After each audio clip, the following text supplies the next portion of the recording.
From the Buckeye TV studio at The Ohio State University, it's the National Hour, where we cover the hottest topics in sports on and off campus. Our topics this week: the Buckeyes remain undefeated by surviving a close one at Northwestern.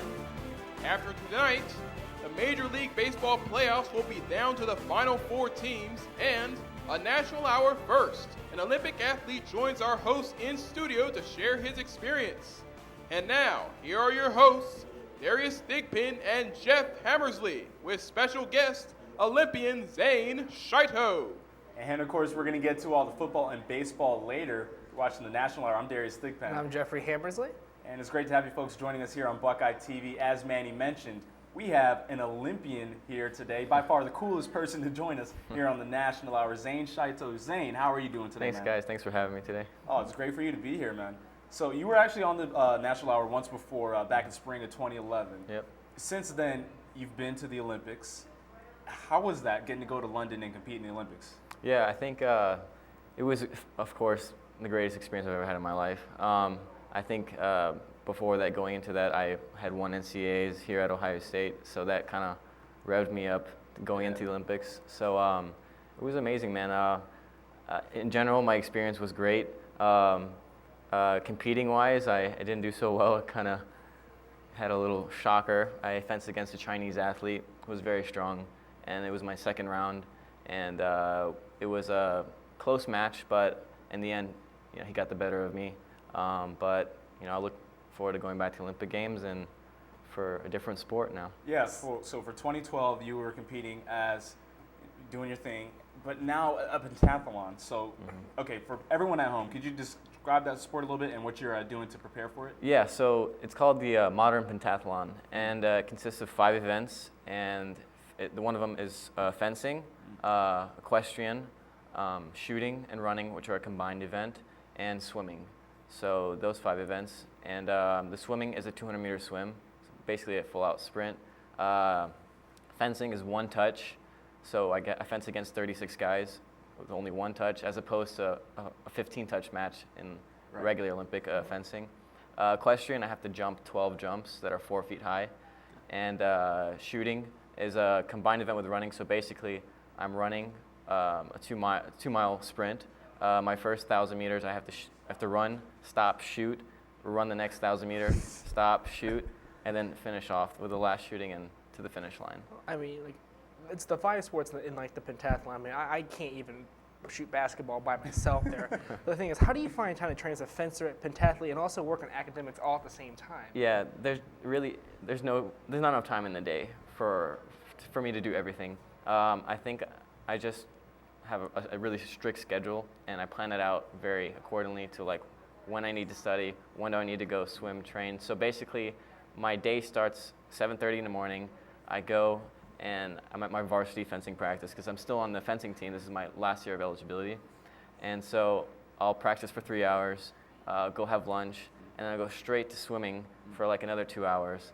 Finish that, go straight to class, put a recorder on my professor's desk and just fall asleep. And then finish that, and I guess I'll pick 2 days out of the week to go do the equestrian. And I'm doing the equestrian with some people on the equestrian team at OSU. Okay. And my shooting, I'm doing that also a couple of days out of the week with the pistol team here. So it's been really, really fun, really cool. I mean, obviously for fencing, that's something you've been doing, but for these other 4 sports, I mean, what's been the toughest for you to learn, to pick up? I think the hardest one to pick up is probably the swimming, because that's very technique-based. I'm from Texas, so I grew up riding horses and shooting and just being a runner because of my fencing. So the hardest one was swimming for me, but I've actually picked it up very fast. A lot of coaches actually here at Ohio State have given me some really good tips. So yeah, that's my life. I mean, looking at Rio is in a few years, I believe, 2016, I believe is when Rio is. Post-Rio, would you do another Olympics, or what's your post-Olympic plan after Rio? Well, I guess the plan right now is I'm going to be finishing my last year at Ohio State, and the Olympic Committee actually wants me to live in Colorado Springs Olympic Training Center for the next 3 years. But before I arrive in Colorado, I'm thinking of joining the Army, because the Army has an athlete program designed specifically for high caliber athletes. So my job would be to be an athlete, which is really awesome. I don't have to be, some guy in like infantry or, Right. I can be, my job can just be to be an athlete, and I can make like some money. So you're and in the Army, and your role is just to be an athlete. It's to be an athlete. So representing the U.S. Wow. as an Army athlete. So. Representing the U.S. in so many different ways. Exactly. Zain, it's been great to have you here. Just one thing I was just kind of thinking about, fencing and pentathlon. Mm-hmm. If you had to pick one or the other, what would you go with? Fencing is my heart and soul. But as of now, I would have to say pentathlon because I love the whole diversity of like the different kind of events, and I'm kind of like ADD in a way where I need to be doing something different all the time. So this is a perfect sport for me. It's a perfect sport for it. Zain, thank you for joining us. Thanks, It's been a guys. pleasure having you on. We're going to take a quick break, and when we come back, we're going to have some Ohio State football for you. You're watching the National Hour here on Buckeye TV.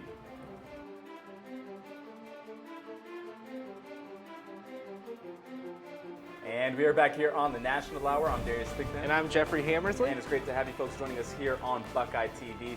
We're going to get into Ohio State football now. Big game over this weekend, Jeff.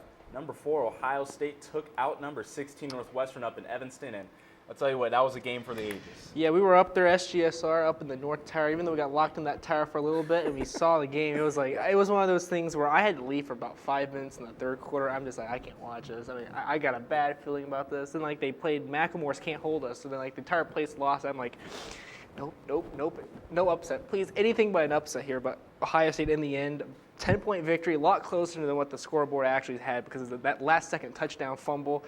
Made the lead even bigger to make it the full 10 points, but really for the Buckeyes, a very good quality road win against Northwestern. Yeah, 40-30 final. Ohio State won the game, but it was really 34-30 because you had the last play. They were trying to get a Music City Miracle. That sort of laterals. counts, but hey, it counts. Yeah. It covered the spread, though. That's the thing. I'll tell you what, there are a lot of upset people in Vegas with that last second touchdown. But looking at the game itself, you got to look at Carlos Hyde. He was a man on a mission in that game. Ohio State dominated with the running game, 168 yards for Hyde, 3 touchdowns. He also caught 38 yards. A big game for the big guy. If Carlos Hyde played an okay game, I'm confident we would have not won that ball game. He needed to have a monster game, and what he had, 26 carries, 168, by far the most prolific guy on the field there on either team, and Ohio State needed that.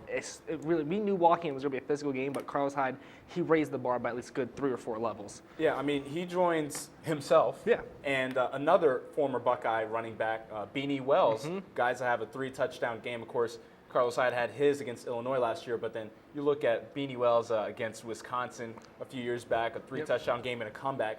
All 3 touchdowns were needed. This was a really close game, back and forth. Braxton Miller was okay. He threw an interception, but he had 2 fumbles. So you do have to be kind of concerned with that if you're Ohio State, but the Buckeyes were able to run the ball well enough to win.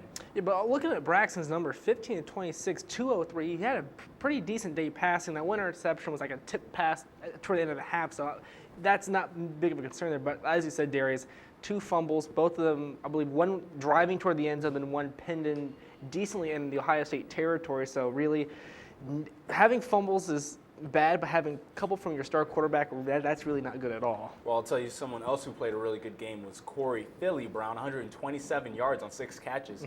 And, he came out on the first play of the game, got a deep ball, got another one. He was working really well in the slot, and Ohio State moving him around. He looked good. Yeah, he looked really good. He had over half of Braxton Miller's passing yards there, so that's the one guy on the field that during that game, Braxton, he was going to, because he knew he'd get the ball and make some plays there. Because looking at the opening drive against Northwestern, Ohio State, they were moving. They were passing the ball, running a little bit, and really Philly Brown was the catalyst toward that. Yeah, and the best defensive player, freshman of the week, Joey Bosa, had 2 sacks in that game. You got to be impressed by the young guy when you got guys like Steve Miller and obviously Adolphus Washington and Noah Spence next to him. You got Bosa coming in and get 2 sacks. Yeah, that's huge, man. Huge, especially at a place like Northwestern where you walk in, this is going to be a blockbuster game of the week kind of thing, and he steps up with 2 huge sacks. I mean, that's huge no matter what way you cut it. Now, the defense wasn't all good. I mean, 30 points in that game for Northwestern, and a lot of it coming through the air. We came in thinking it's a running team, and Northwestern was able to throw the ball pretty well. It's the same thing we had with Wisconsin. We were thinking it's going to be James White, Melvin Gordon, shut the run down, we'll be okay. But no, Joel Stave went to Darius, and that was a big passing game for Wisconsin. it's almost deja vu with Northwestern. You're thinking Vendrick Mark, maybe Kane Coulter scrambling, rushing, getting some yardage, but that really wasn't the case there. I mean, they went passing and looking at Rashard Lawrence, 8 catches, 149. Coulter going 12 of 12. I mean, 8 or 9. He didn't go 8 or 9 or like 15 of 18. Perfect 12 of 12 against an Ohio State defense and really the Buckeyes are a top 5 team in the polls right now. Then Simeon going 13 of 18. I mean, looking from the passing line, you would think Ohio State, they can't defend the pass. In the past 2 weeks, they haven't been able to defend the pass. Yeah, and don't forget that Kane Coulter, the starting quarterback, also caught a touchdown when they put Trevor Simeon in as quarterback and put Coulter in the slot. It was an interesting game plan for the Wildcats. It was very interesting, and they were literally a yard away from making it work. That 4th and 1 toward the end, if they would have got that, who knows what could have happened there. They could have scored, won the game, stormed the field, but Ohio State got lucky there, and really toward the end of the stretch there, the Buckeyes, they needed every person to step up, and they did step up. So before we get to these next 2 guys, we're gonna go with the good and bad. We're gonna go with the good for Bradley Roby and Dorian Grant. Secondary guys, couple corners. Good for Bradley Roby, he had the block punt, which was recovered for a touchdown. The good for Dorian Grant, interception. Yes. But Jeff, there was some bad out there as well. There was a lot of bad. You're letting passes go up and getting some big yardage, and really Northwestern, they clawed their way back, clawed their way back with the passing game there. It's one of these things where you're thinking Ohio State's defense, Roby's an All-American. It's like he's supposed to be a shutdown corner regardless of the situation here. Last week against Wisconsin, okay, Darius, that was your free pass. He's a quality guy, but you got to do a lot better against Northwestern, and he didn't do a lot better against Northwestern. Rashard Lawrence coming into the game, he had like 30 yards receiving. Yeah, he was not a big he was not a threat. And then 8 catches, 149. I'm not great at math, but those are some big numbers per reception. And that's the thing that really Rashard Lawrence, he wasn't on anybody's watch list entering, and then he all of a sudden went onto the watch list going against Roby and company. I don't know how big of a problem this is, saying our schedule gets a little bit easier, but still, when you go a game like at Michigan or at Purdue, some guy that wants to make a name for himself on that opposing team, if they get a couple big passes on Roby, a couple touchdowns, that's all the momentum you need to try to take down a team like Ohio State. Well, one of the best receivers in the Big Ten is on Michigan, Jeremy Gallen. So that's a guy that's going to be looking at this Ohio State secondary saying, I mean, if Darius and Lawrence are getting big numbers, what can he do? I mean, it's the damage could be insurmountable. We don't know, but really for the Buckeye defense, they got to get a lot better and quickly. So on the flip side, the run defense looked really good in the game. Ohio State limited the Northwestern team to 94 yards rushing after 104 allowed to Wisconsin, who came in averaging over 300. I mean, 2 really good run defensive performances. Especially with Wisconsin, they had that dual threat running game. You're thinking Gordon and White, they're good. They could easily potentially get 100 per, but really 104. I mean, total there yardage. The Northwestern held to under 100 yards with Vendrick Mark, who was their star running back, coming back. I mean, looking at, you're thinking Vendrick Mark out for vengeance, coming back off. Really his first big game of the season. You're expecting big numbers in this game. Really didn't get that much. And really for the Buckeye defense, that's the one good thing that they have going for them. They can shut down the rush. So if you're going to beat them, you're going to beat them in the air. However, teams are getting very, very close to doing that. And it's like you said, I mean, teams getting really close to doing it. It's been the last 2 weeks, 2 teams that you would think have a bad passing game that have been able to get some good passing yards. I mean, really looking at Wisconsin with Stave, he wasn't that great of a passer. He got Darius. I mean, Darius had close to 150 yards in the first half, so that's dangerous there. Then looking at Coulter's perfect game going 12 of 12 and Simeon going 13 of 18, it leaves a lot of question marks in that Ohio State secondary where you're thinking, how do you stop the pass? I mean, I get Iowa, Purdue, Illinois, Michigan. They're okay. They're not all 4 of them are going to be the cream of the crop in the Big Ten, but if they get hot, how much damage can they actually do? Yeah, so, I mean, we do have to address that secondary really quick. I mean, Roby, Armani Reeves, Dorian Grant, obviously those are going to be your guys at corner. Yes. They need to step up.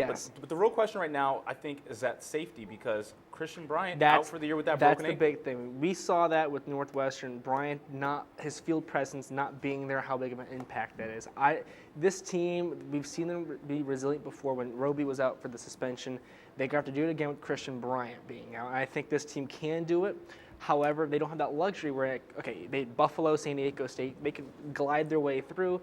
Now you don't have that luxury anymore. Now you're playing Big Ten teams, and remember, Michigan in the big houses on that schedule there. Then you have a potential Big Ten championship game and a BCS game. So really, whatever problems they have in secondary, they have to solve it now. So let's end this on a positive. Ohio State looked really good on special teams. Very good. Cameron Johnson setting up a short field with the punt. Yes. And then you get the blocked punt for a touchdown. Bradley Roby coming off the edge.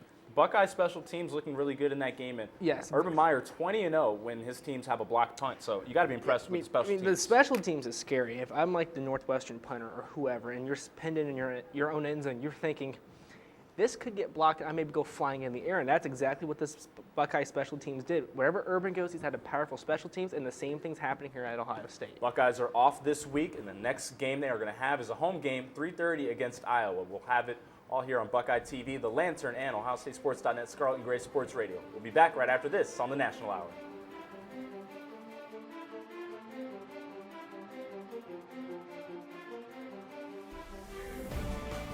And welcome back to the National Hour. I'm Geoffrey Hammersley. I'm Darius Thigpen. We just talked about Ohio State football. Now Darius had to talk about the NCAA football week in general. The big story, Jadeveon Clowney does not play against Kentucky.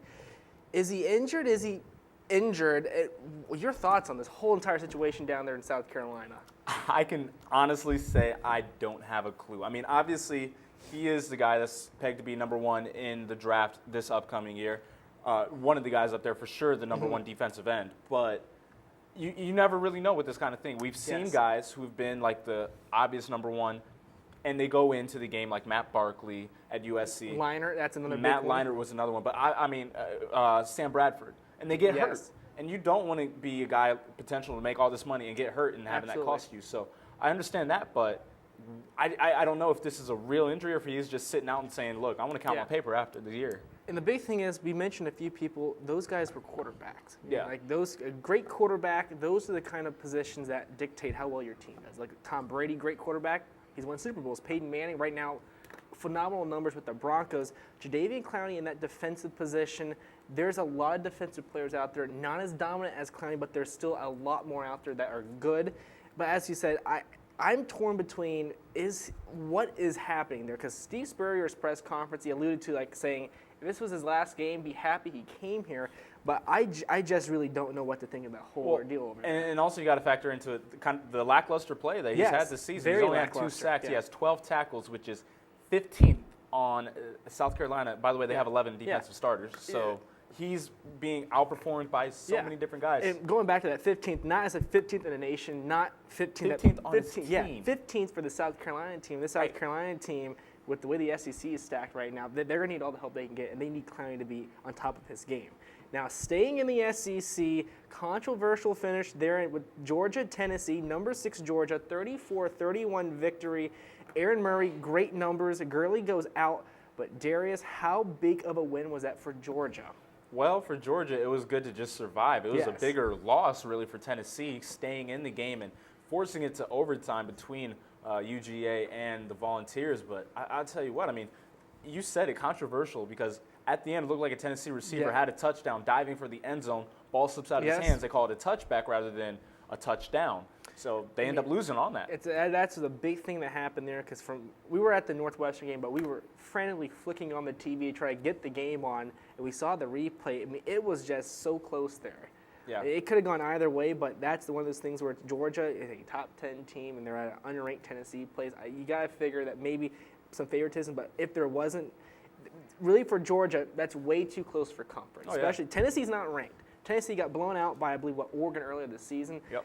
And Tennessee goes in. I get Aaron Murray, great numbers, 19 and 35, 3 scores on 196. But the big thing that happened for Georgia, Todd Gurley goes out with an injury. They're already hurt. One of the receivers is down with the torn ACL. Then another running back's out for the season. This Georgia team walked in as a potential. This could be a team that could win the title. This could be Mark Richt's year at Georgia to win. Now everybody's getting hurt. How big of a problem is this for Georgia right now? It's big, especially when you consider the fact that they just had a game that was so close with the team that they're supposed to cruise against. I mean, this schedule is supposed to set it up so Georgia cruises down the finish, and they've already played overtime game against an unranked Tennessee team that, as you mentioned, got blown out by Oregon.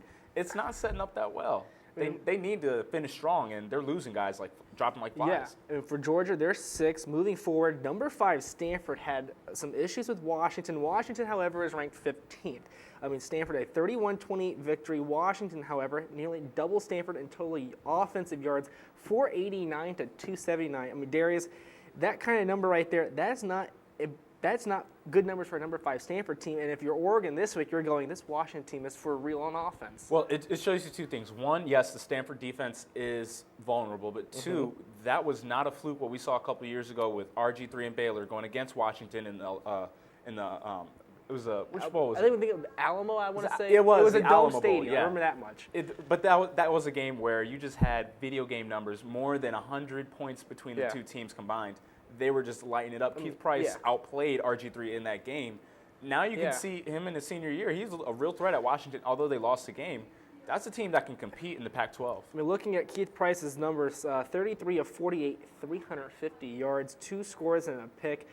Even though they lost by 3 to Stanford, those are some pretty good numbers against a top 5 Stanford team. And looking forward against Oregon, that's a confidence booster right there. Yeah, but if I'm Stanford, I'm a little concerned that you gave up nearly 500 yards of total offense. The good thing for Stanford, they did get over 280 yards in the return game, and that really set them up for a short field, and they were able to punch it in. I mean, really, that's the big thing there. Stanford and that whole total return yards, that really bailed them out of the game. I believe they had like a kickoff return for a touchdown or something. They had a long return of sorts that came took back the opening kickoff. There was the opening kickoff, because we were at the Northwestern game. I was like, after I couldn't bear watching the Ohio State game at a certain point, Northwestern came on and said, hey, Stanford, wow, opening up on fire there. But the things we can take away from that game is, first, Washington, great offense. Second, Stanford, not unbeatable on defense. And it's one of these things where Stanford plays Oregon down the line. That could be a potential great matchup there, but Washington also gets in that consideration that they also could be in that hunt for the Pac-12 championship. And then on that note, we're going to lead into the number 2 ranked Oregon Ducks at number 16 Washington. This is powerhouses on offense. Oregon, they cream puffed their way home here. Now this is going to be their first real big test. Washington, home field advantage, college game day is going to be there. Darius, what are your thoughts on this whole contest that's getting ready to happen? Well, of course, you have number 2 Oregon averaging over 50 points per game, but they haven't really played anyone. This is going to be their biggest test at this point, taking on number 16 Washington. Just came off a really close game against Stanford. This is going to be in Spokane. It's going to be a tough place to play where, I tell you what, Washington, they are just like the Seahawks, a different team when they play at home. I think I'm going to go with the upset in this one. I think I'm going to go with Washington. I've seen enough from Keith Price to know he's the real deal. I haven't seen it from Oregon quite this point. I mean, they haven't really played anyone, and I think that Washington is a really good home team. If this was at Oregon, if this was in Eugene, I'd go the other way, but I'm going with the home team here. I mean, I'm sort of in that same boat there. Oregon, if this was in the Autzen Zoo, Oregon wearing like their funky lime green, Hyler green, whatever kind of green jersey they got there, I can see very good a Oregon beatdown happening. However, in Spokane, Washington, they had a phenomenal game against Stanford. Wasn't a good game, wasn't an okay game. It was a great game against Stanford, even though they lost by 3. Very good outing there. And I think it's one of these situations where you think the BCS has always been able to build themselves out. The whole polls and everything, it's always happened that teams have fallen at the right time. I want to say Washington, since this is a big game for them. They had some bad years before.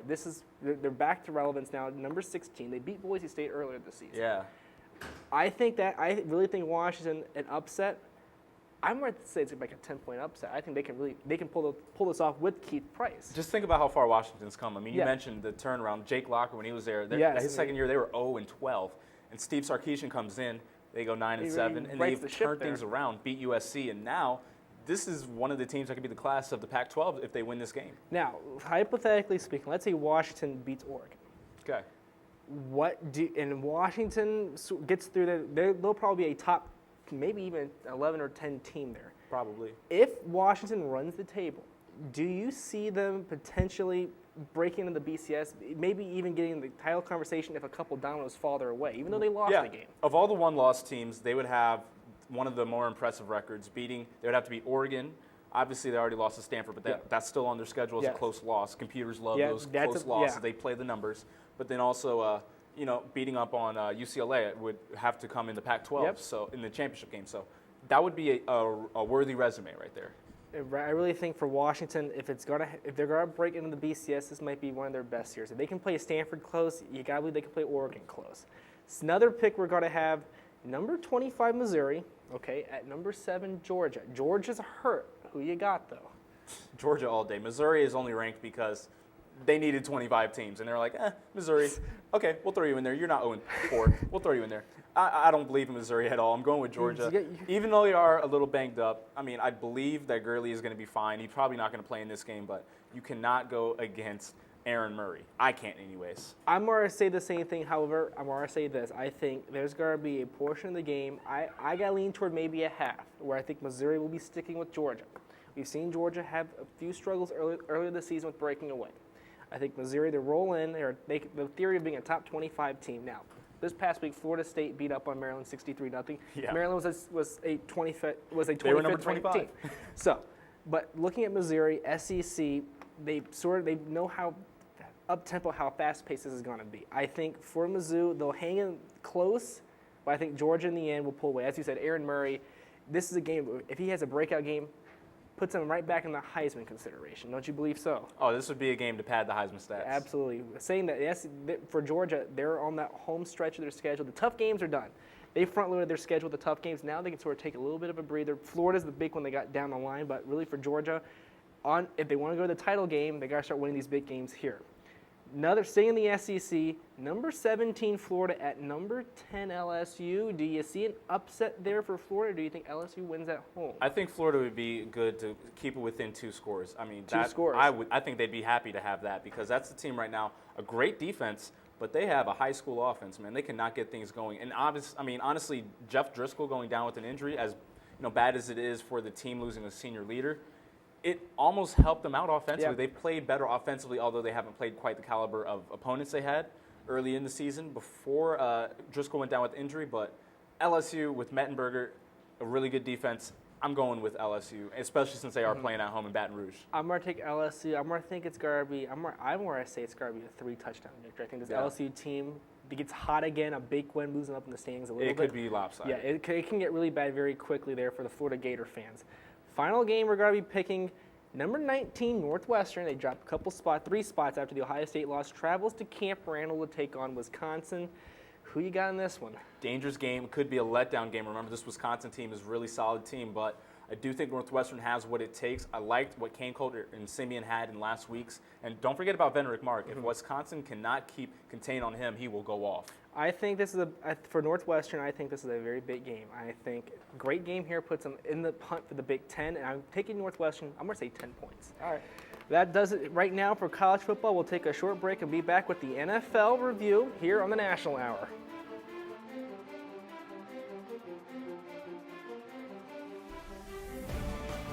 And welcome back here in the National Hour. We just talked about the college football. Now we're going to talk about some NFL stuff.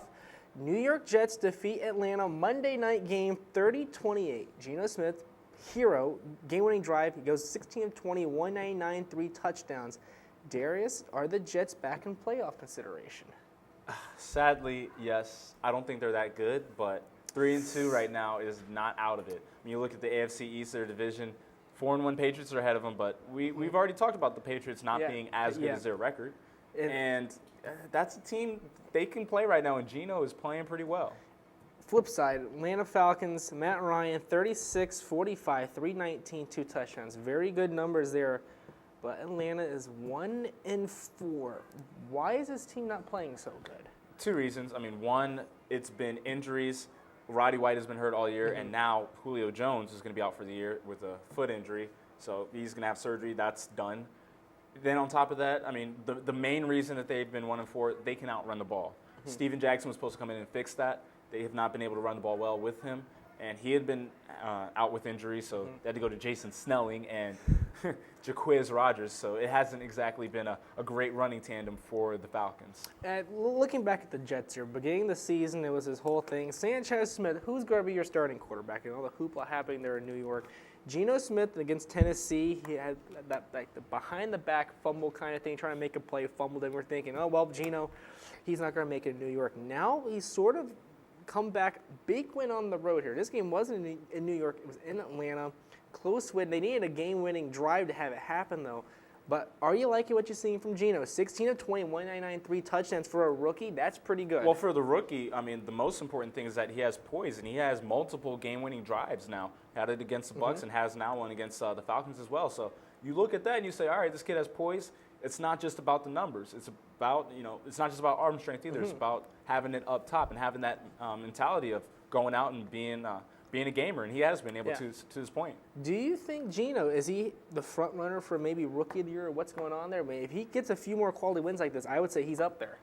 I mean, certainly if the Jets were to make the playoffs, you would circle him in for Rookie of the Year. I mean, there's going to be a few other guys that are going to separate themselves in the coming weeks, but right now Geno's playing good football, so you got to give that to him. All right, so that was Falcons-Jets. Another game that happened, New Orleans Saints, Chicago Bears, 26-18 victory there for the Saints. New Orleans led time of possession 36-24 on minutes there, so they really had control there. Breeze and Cutler, very good numbers. Saints are still undefeated there, Darius. Is this team for real so far? Oh, without a doubt. I mean, we knew coming into this year the offense was going to be good. Sean Payton coming back, getting that offensive mastermind back with Drew Brees, who had a record-setting year last year anyway. So now you get that. And on top of that, the defense has been playing a little bit better. I mean, not great football, but good enough. So the Saints right now playing in a division with a winless Tampa Bay team, a 1-4 Atlanta team, and Carolina that can be so good or so bad depending on what Cam Newton.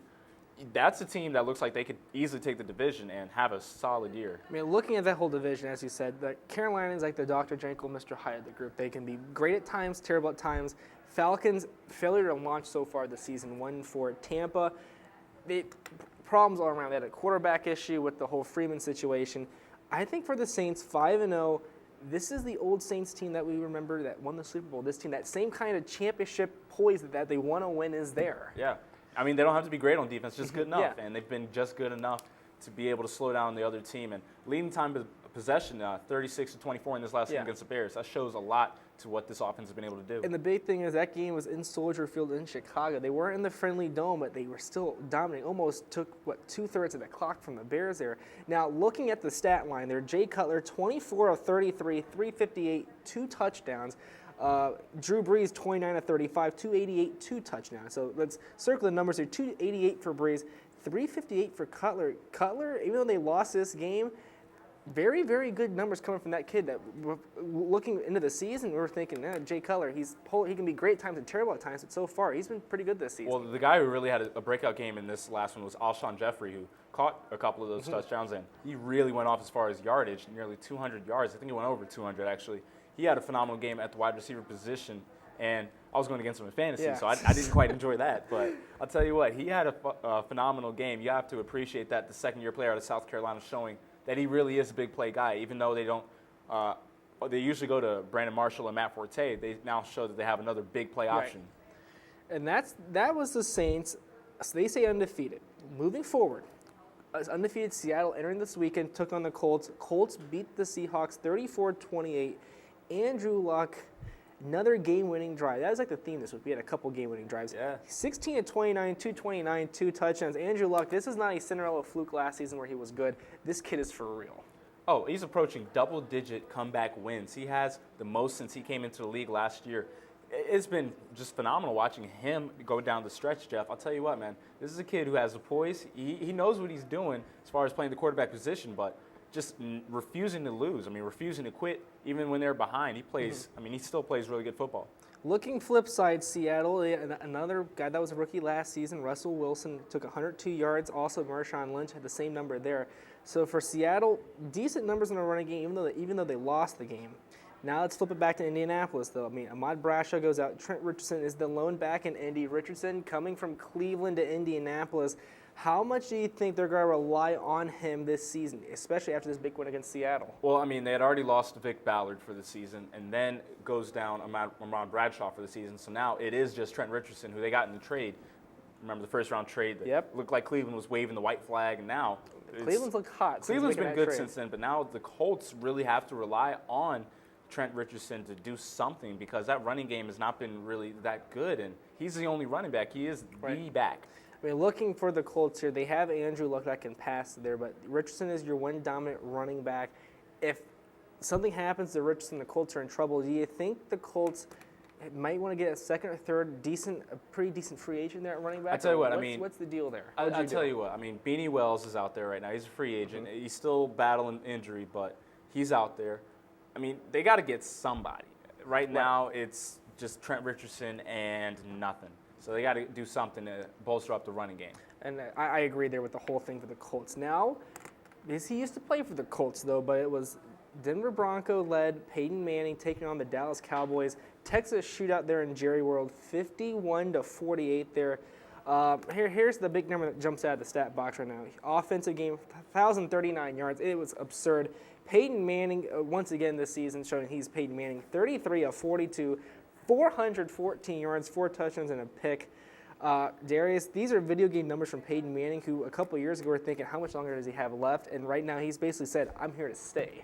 Since he's come back with his neck injury, he's been better, honestly, than he was in his Indianapolis He's not making days. mistakes. He's getting better, and he's 37, 38 years old. He should be declining. Looks like he's peaking right now in his career. It's incredible to watch. Peyton Manning, I mean, he did throw the interception, but 4 touchdowns, 400 yards. It just shows you he still has it. The arm strength is getting better as well. A lot of the receivers, especially Demaryius Thomas, have said, yeah, the ball's starting to get on me a little bit quicker than it did last year. He's getting his arm strength back. It doesn't make sense that a guy who's approaching 40 is getting stronger. Now, looking at the other side, Tony Romo outgunned Manning 506 yards to 414, outbeat him on touchdowns 5-4. Both had 1 interception, however, the 1 interception from Romo, a very late pick-up, the game-winning field goal for the Broncos. And I got to ask the question, did Romo blow this game? No. The defense gave up, over 500 yards of total offense to Denver. That's not Tony Romo's fault. He doesn't play corner. He doesn't play safety. The fact that they were in the game is because Tony Romo played so well. He had a career game. That's the only reason they didn't get blown out. So I can't blame Tony Romo. Yes, he threw the interception at the inopportune moment, but at the same time, if it's not for Romo, they're not even in this game. Here's the thing with the whole interception. And looking at it, it was one of those things where I guess one of his offensive linemen caved in on him and just had to throw the ball. And then one of the Broncos defenders jumps out of nowhere and gets the ball. Spectacular interception there. But I think for Romo, this has always plagued him his entire career. Yeah. It's been the fumble in Seattle in the playoff game. It's been missed playoff cuts. It's been losing games on the last drives. Even though I don't think it was his fault this time. But the fact that he threw the pick and they lost off that pick. Now, granted, Broncos scored 51 points here, but no one looks at that. And I think looking at this now, he's always had this title of he can't win that one big game, and this was a big game which he slipped away from at the last second. Now, that pick, very tough throw. I couldn't make that throw. I would have probably picked up for a pick 6. I would have thrown that thing, took him up to the house. But still for Romo, unfortunate that this happened to him. And now with that, that's the review from last week. Looking forward this week, it's week 6 picks. We have a jersey pick today. Don't worry, people. Don't worry. First game, Oakland at Kansas City. Terrell Pryor played well against San Diego last week, but do the Chiefs stay undefeated, though? That's the big question. I'm going with Kansas City in this game. I think the Chiefs have too much defensively to slow down Terrell Pryor. And then offensively, Alex Smith has been playing good. Not great, but good. And, that running game with Jamal Charles has been great, too. In the passing game and the running game, it's been really well. He's been working out for them in KC, and I can't see Terrell having another great game, especially since it's a good defense he's going up against this week. Last week, Terrell Pryor played out of his mind against San Diego, and I think it's one of these deals with Kansas City. I can't hate Andy Reid. I think Andy Reid, he is doing phenomenal things there for the Chiefs. I think in the end, between Alex Smith and Andy Reid and Kansas City, a complete 180 from last season. Last season was a train wreck. This season is a magical run right now. They're still undefeated. I think they're going to stay undefeated. And I think it's going to be one of these situations where even though it's an AFC West rivalry matchup, I think they can win this game big.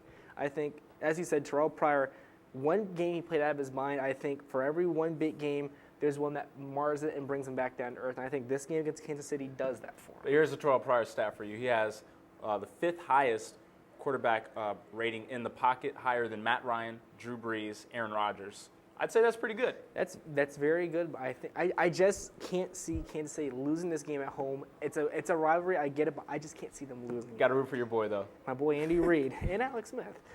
Second pick, New Orleans at New England. Who you got in this one? In Foxborough. Yeah, this game I'm going with New Orleans. I do think that Drew Brees is going to have a really good game. He actually is 3-0 against Tom Brady head-to-head, 2 of those being San Diego days going against the Patriots and 1-0 with New Orleans. I just think that offense is really too good to slow down. New England, they really need to step it up. I'm going to go with New England there. I think one bad game against Cincinnati, Brady will not have the same bad game like that again. Getting Gronk back. Yeah, that's a big thing. I got New England. Now, third game, I got to pick this one. It's not on the list, but I'm making it on the list. All here. right, let's go. Seattle, Tennessee, who you got? I got Seattle. That defense is too stingy, and I don't believe in Tennessee. See, I just had to do this. Russell Wilson, the 12th man logo thing right here. I got to go Wilson, Seattle. Now you can see the jersey now. I can't see it on there, but you can see it. So I got Russell Wilson there in Seattle. I just had to do it. That's the NFL segment of the National Hour. We'll come back with baseball and final stories.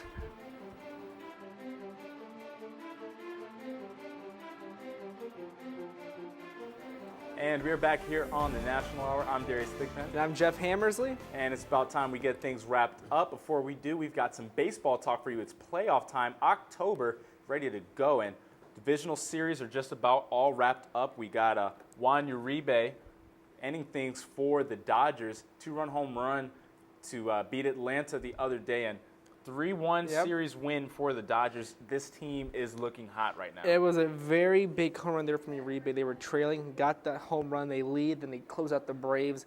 Big win for them there for the Dodgers and World Series favorites as they are one of the Final Four teams. Of course, the other side of the National League is going to be wrapped up tonight. St. Louis and Pittsburgh it's AL. St. Louis actually won last night to in Game 5 to make it a St. Louis and LA Dodger NLCS. So that's going to be an interesting one right there. Of course, you had a phenomenal pitching performance from the Cardinals, Wainwright. And you just got to look at that team and think, wow, winning 6-1 in the Game 5 at home.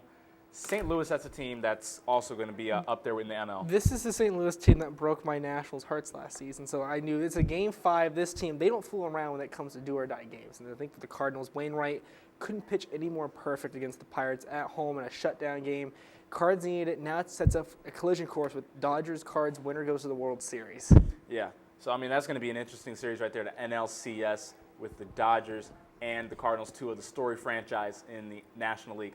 Going back to the American League, Boston took out the Rays in 4 games. Your Rays. Yes, the Tampa Bay Rays went down. I'm more of a Phillies fan, though. But, yeah, the Rays go down and end of the season for Tampa Bay at the Trop.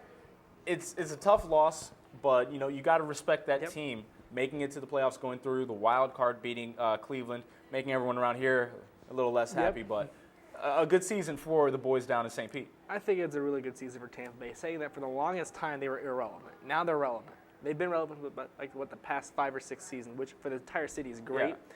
But losing to Boston, division rivals, didn't even meet 5 games. You have Price on the team.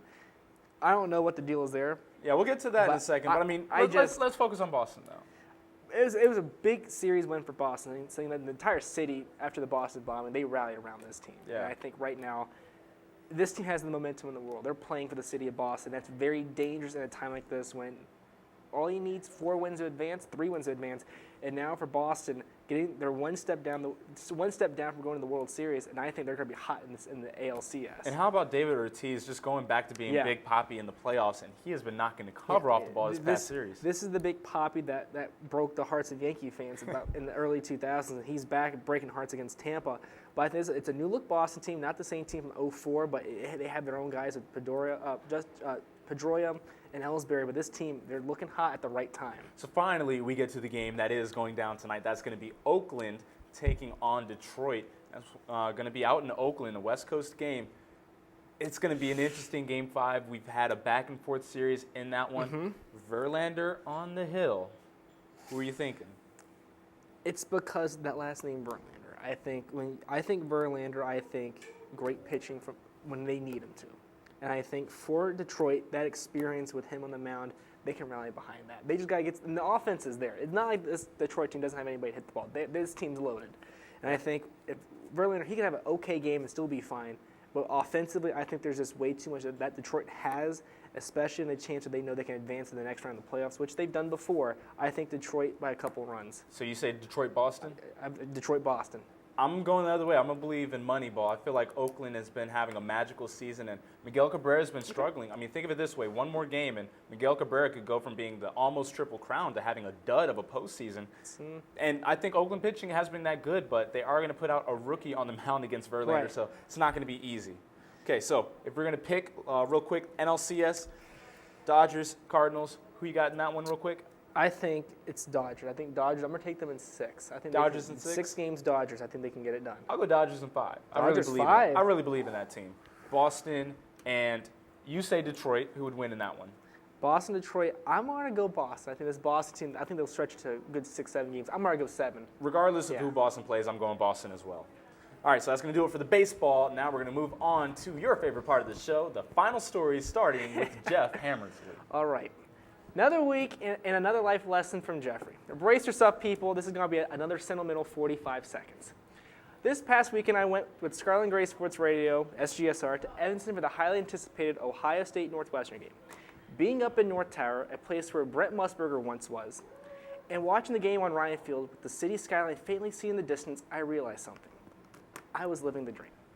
Something that started with calling NCAA football games for the PlayStation 2, ended with me being part of a team that calls football games at the one school I love, here at The Ohio State University. I wouldn't be in this position if I didn't run into the right person, Darius right here, at the right time, at the right place, with the right friends. The dream could have stayed just that, a dream. The moral of the story is this: for every dream accomplished, key friends and family put you on that path to success. Yes, the road will be hard at times, but by keeping your inner circle of friends with you and family, everything will work out the way it's supposed to. I promise. Once again, the Tampa Bay Rays finished a successful postseason in the playoffs, low-budget team before dropping to the Red Sox in the ALDS. Once again, the Rays are faced with the decision of paying a player in his prime coming off his first contract. Once again, it looks like the Rays will have to part ways with their big-time player. David Price is expected to either be traded or test free agency soon, as Tampa Bay's front office has said he is too high for their budget. The Rays have said a lot of it has to do with the fact that fans weren't supporting the team. Despite making the playoffs, the Rays finished an abysmal 28 of 30 in attendance this past season. If the Rays lose their ace because fans weren't coming to the games in large enough numbers, it's a sad occurrence. I guess you can say for Rays fans, the price is wrong this time. That's going to do it for us here on the National Hour. It's been great having you folks watching us here on Buckeye TV. I'm Darius Thigpen. And I'm Geoffrey Hammersley. Hope we do better next time, and we will see you next time here on Buckeye TV. Peace. This is Manny Wilson speaking for the National Hour, a Buckeye TV television production.